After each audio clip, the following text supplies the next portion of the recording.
Hello, my name is Dr. Linda Clow, and today is Friday, April 6th, 2018.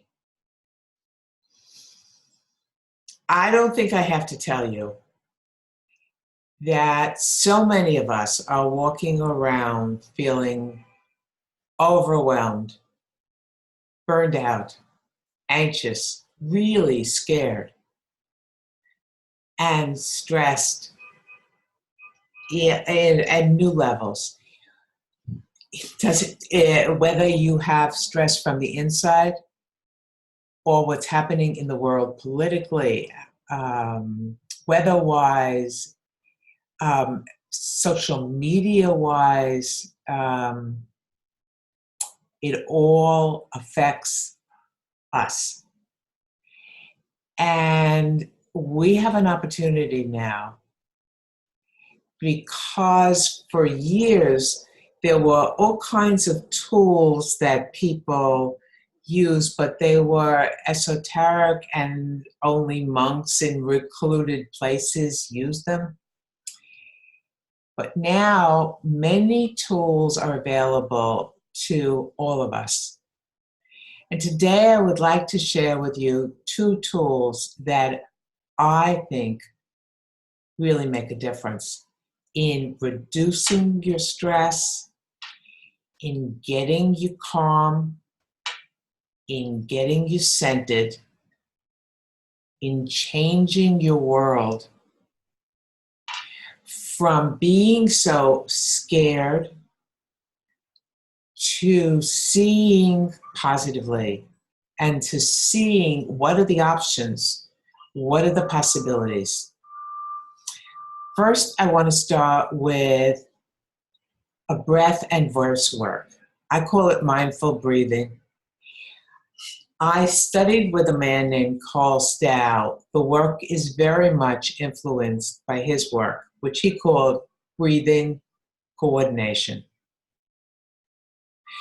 So, what I'd like to do is show you an introduction to this work and show you the first segment. You just watch me. Then we'll do it together. So the first segment is called a whisper count. We start with the exhale, and there's always enough air, even if you think you have to inhale first before you exhale. There's always enough air to start with an exhale like this.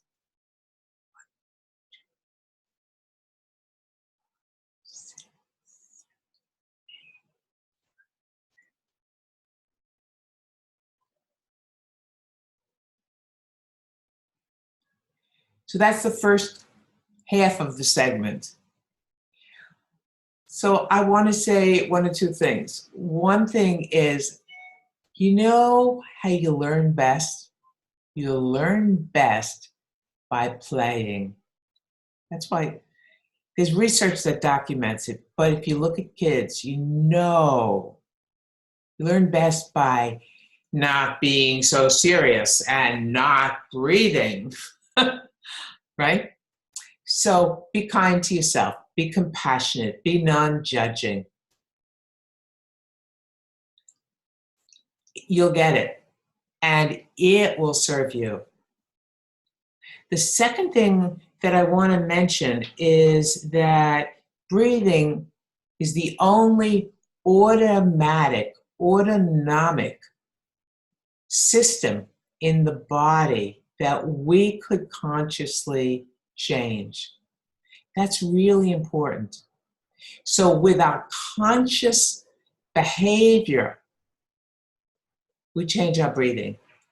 And you know, and I know, that our breathing is one of the major systems that gets affected when we're stressed and kicks us out of a calm, centered place. How does it get affected? Well, we stop breathing. We hold our breath.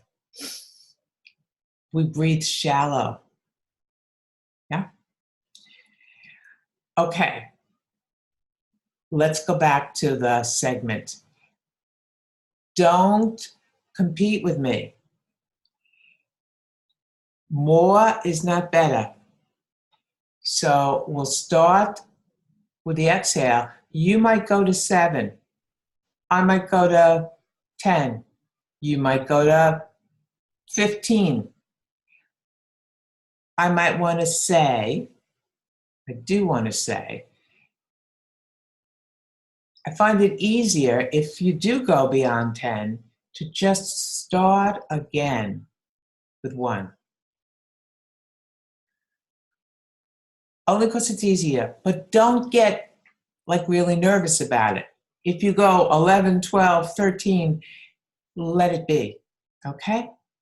So the first part, let's just breathe for a moment. Inhale,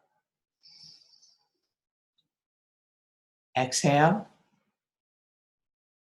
and we might be doing it at different paces. Follow your pace. Inhale, exhale.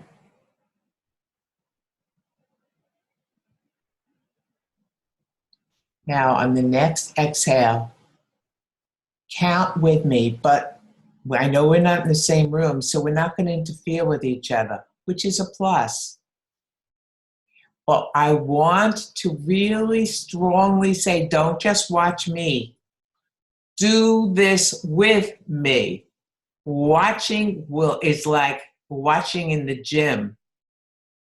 You're not going to build muscles if you're not doing it, okay?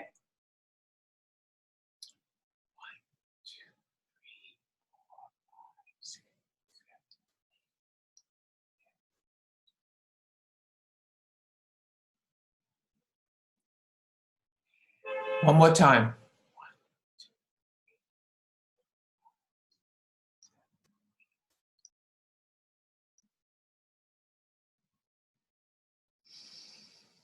Good. Part 2. After we go to the end of our breath, we take a natural, large inhale. And it's interesting because the inhale, in the old days, people used to think that's the way you get more oxygen in your body. Take a big inhale. Stand by the window. Hold your breath. You know what I mean? They were very old days. The problem with that is that the muscles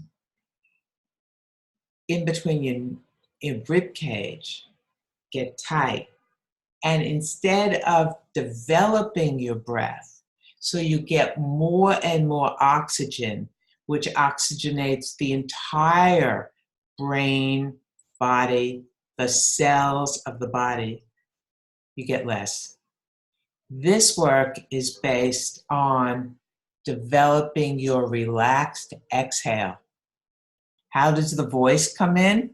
The voice comes in, and we'll have a piece on voice. The more your relaxed exhale is developed, the deeper your voice goes into your body. You become like a Stradivarius violin. The quality of your voice resonates richly and deeply. So let's do the next part. Big inhale. Okay, and now silent whisper to the end of your breath. I'll do it again. Let's do that 3 times.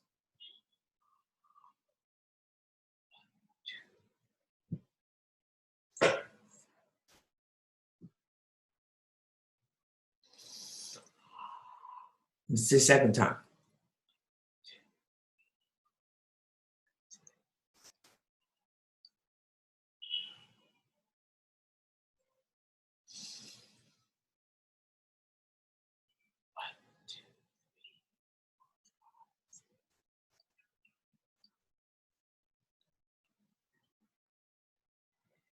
So you might be noticing that your exhale is getting longer.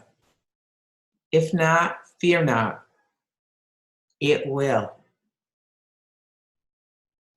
I want to show you one addition. It's a small little addition, but it's significant. Look like a monkey, like me. Tongue over lower teeth. And just very gently go.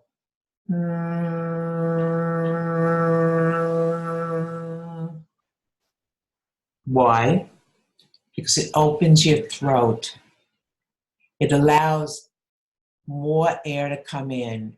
And where do people hold when we're not breathing or not speaking? Right in our throats. We hold in other places too. Other thing I want to say is that this work is like an isometric exercise to develop the diaphragm. You know the diaphragm that sits right under the rib cage? It's almost like an umbrella shape. If you don't exercise the diaphragm, it's like anything. If you don't exercise something, it loses its tonus. It doesn't develop. It becomes flabby. And I don't mean that in an overt, way. It's just not able to rise and fall properly on the inhale and the exhale. Also, I trust that you saw when I was taking an inhale, I opened my mouth. I didn't say anything about it, I just did it. But I want to comment on it. If you feel comfortable opening your mouth, do that. If you don't, take a big inhale through your nose. I open my mouth because more oxygen comes in that way. So let's do this all again because I don't want to give you too much information.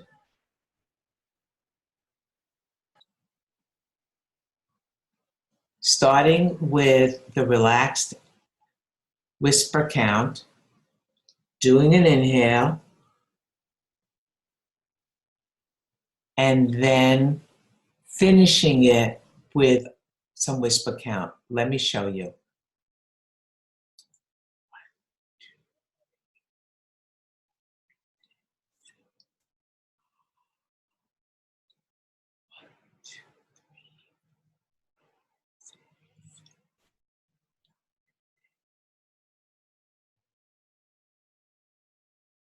Okay? Now, let's do 3 of those together. And make mistakes? Don't worry.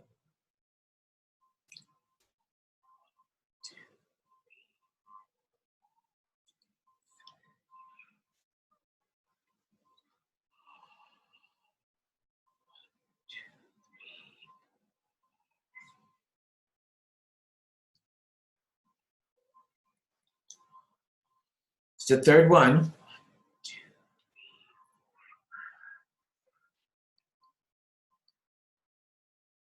Good. Remember I said I was going to do one thing with the sound of your voice? I'd like us to do that now. Just what we did, this whisper count, will develop your breathing. Just a little bit of it will develop your breathing. So we'll take the whisper count and we'll add sound to it. As I said, the sound will develop your breath. The breath will develop your sound. It looks like this together.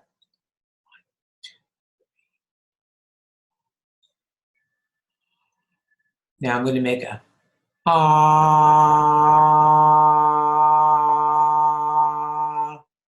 and now finish it with a whisper count.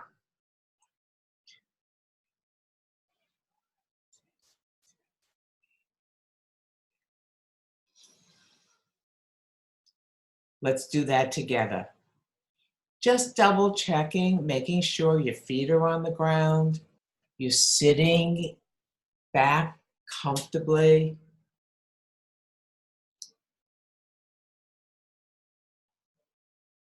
Starting with the whisper.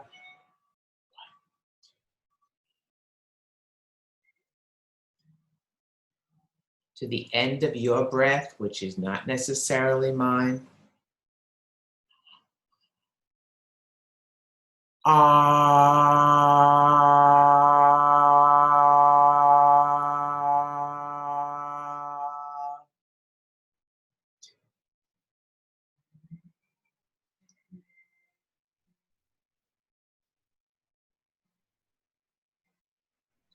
Let's do it one more time. This time, let's add one little thing. That's all. All the muscles that are around and involved in breathing. It could be your shoulder muscles, yeah? It could be your throat muscles, and it could be the muscles on your sternum, all of them. It's not necessary for us to go into it, but if you know you have tight shoulders, you may want to do shoulder rolls back and forward. And if you know that you always have this feeling of a lump in your throat, you may want to not do shoulder rolls nearly as much as gently touch the muscles under your chin. And so we're gently, and the third thing is, let's say you have a lot of tightness in your chest, and many people do. Many people have all these things, actually. You could just gently touch, tap your chest. So why? So the muscles gently let go, which gives you more opportunity for freedom of breathing. So let's do it one more time with this gentle tap. I'm going to do the sternum. You choose what, if you want. I would suggest not doing the shoulders while we're doing the counting because it's too much. Choose either your throat or your chest. Okay? Starting with a whisper, taking an inhale, making sure that the sound of the ah is coming through a round, open mouth, like, right? And that it can be heard, but you're not efforting. You're letting the sound come. And then let's listen. You listen and I'll listen. Can we hear a change in the sound? Does it feel different? Okay, we're doing it one time. Whisper.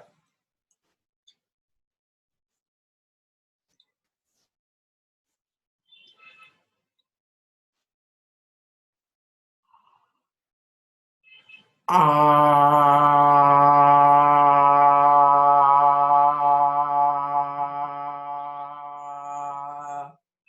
Finish it with a whisper.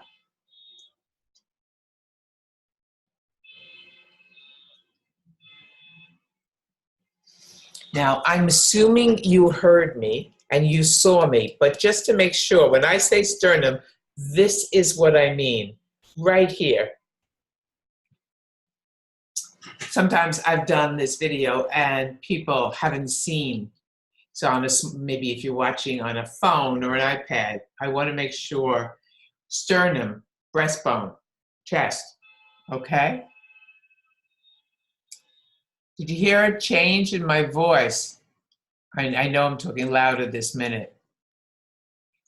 More importantly, say something. Hello? Do you hear a change in your voice?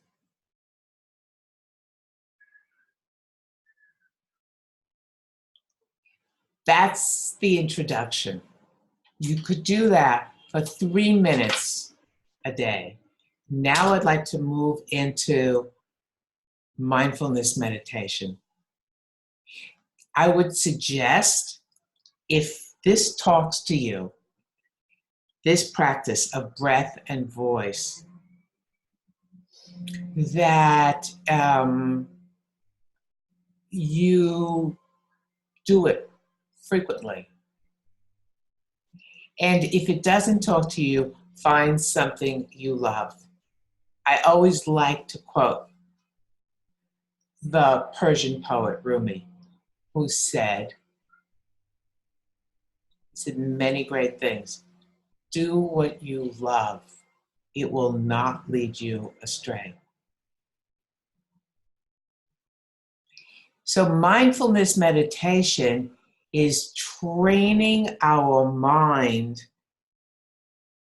to put our attention where we choose to put it, not where it wants to go in like it runs the show. And it's like the breathing, it develops the more you do it. And the breathing work is a nice introduction to beginning to do meditation, because I don't believe that you were thinking all over the place about things while we were doing the breathing. At least I hope not. I trust not. Why? Because you were following the instructions.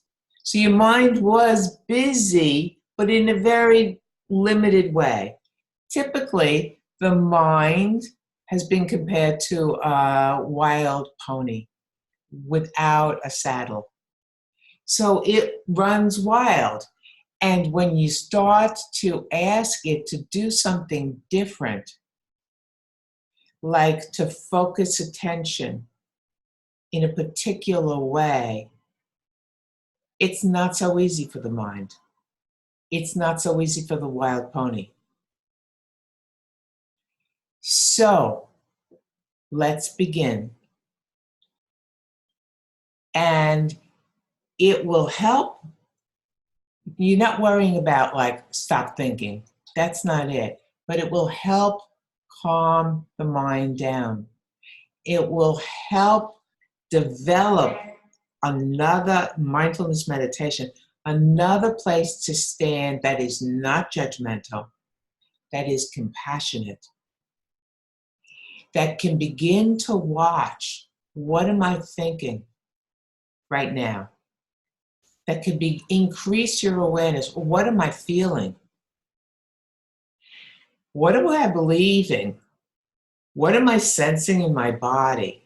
So you have a perspective, another place to stand that can watch what keeps coming up.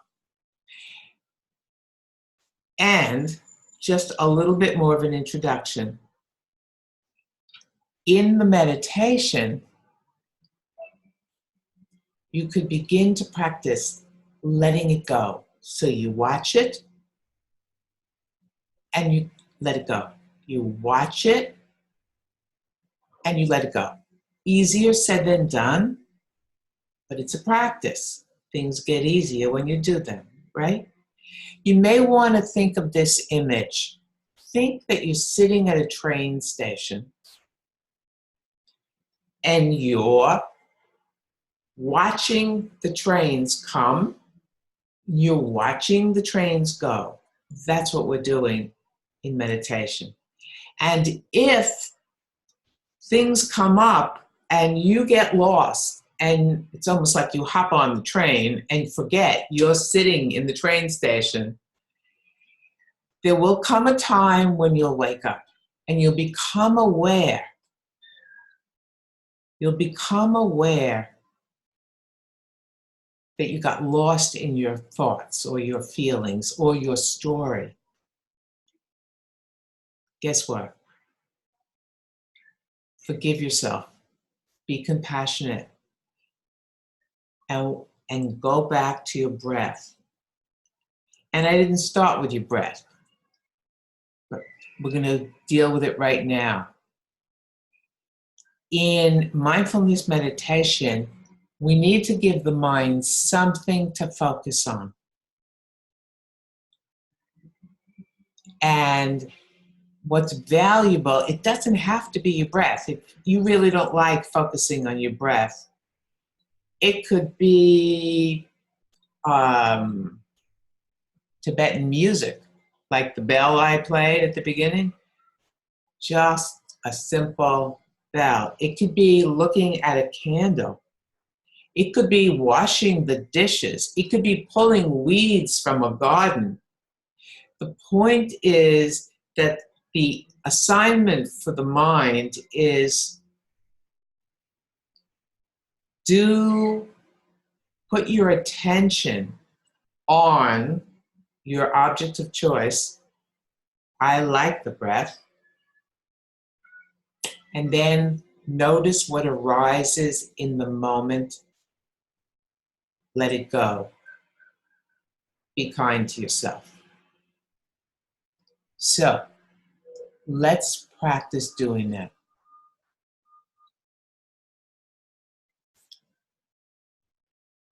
First, let's keep it simple. So let's everybody right now just close your eyes, feet on the ground, and use your breath as your focus of awareness.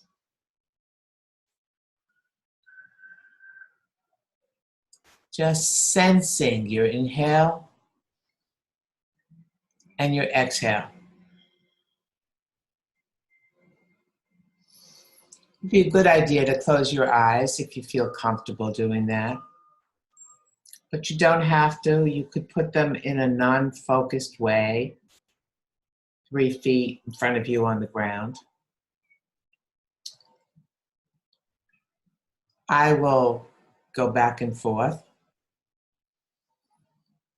Take another breath in and out, and just let yourself be breathed by your breath.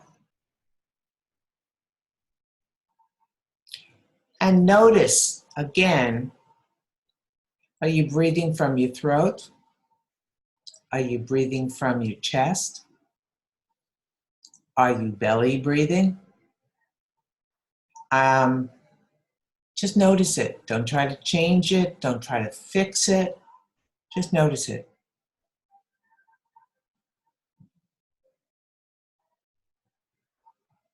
So I'm going to be quiet now and continue to put your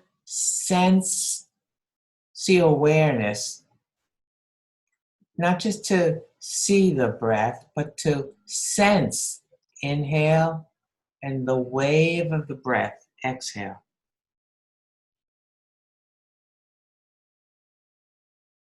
If that image of sitting on the train station works for you, use it. Otherwise, don't.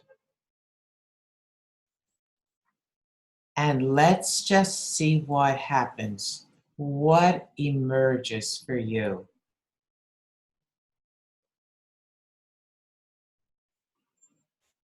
I will ring the bell when we're finished.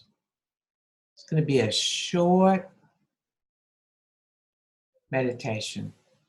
One last thing, just to help your mind have a little something more to do, because this is so little for your mind to do, just sense your breath. You may want to, if it's right for you, you don't have to. On the inhale, you could hear a silent in. And on the exhale, a silent out. Or you could see it on your phone, or you could see it and you could hear it. And you don't have to do that. But it gives your mind something just a little more. And the intention is to say, the breath is so interesting.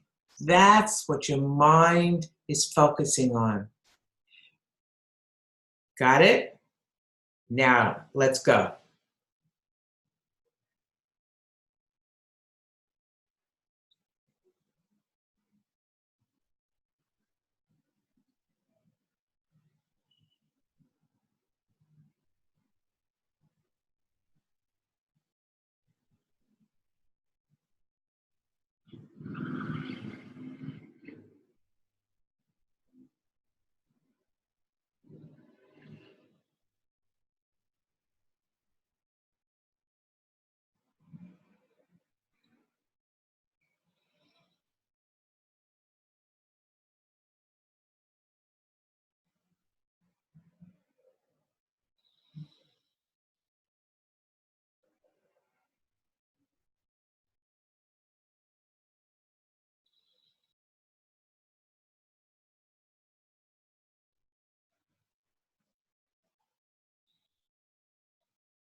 So, one way of observing how that was for you is to do a body scan. So let's just check in to your body. What are you noticing? What are you observing? There's no right, there's no wrong. Do you feel more in your body? Do you feel calmer?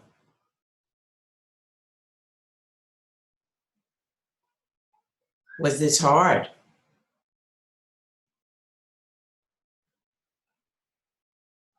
You feel like more alive in your body?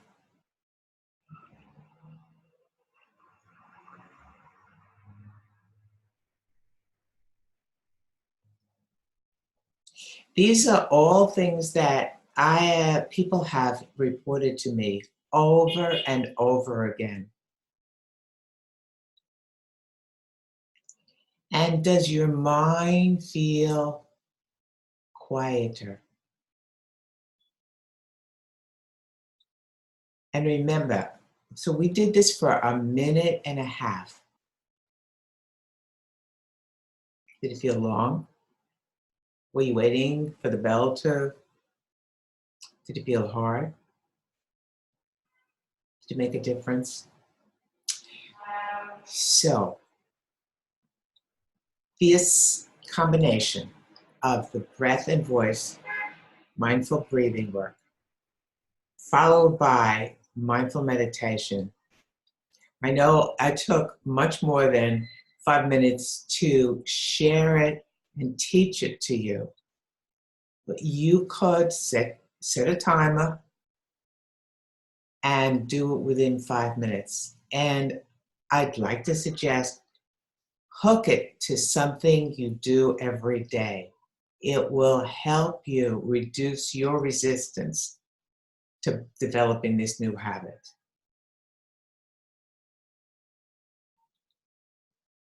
May this serve you. Feel free to let me know how this was for you. Contact me on my website, Dr. Linda with a Y, Klau, KLAU.com. Here's to calmer, wiser, more loving you and us.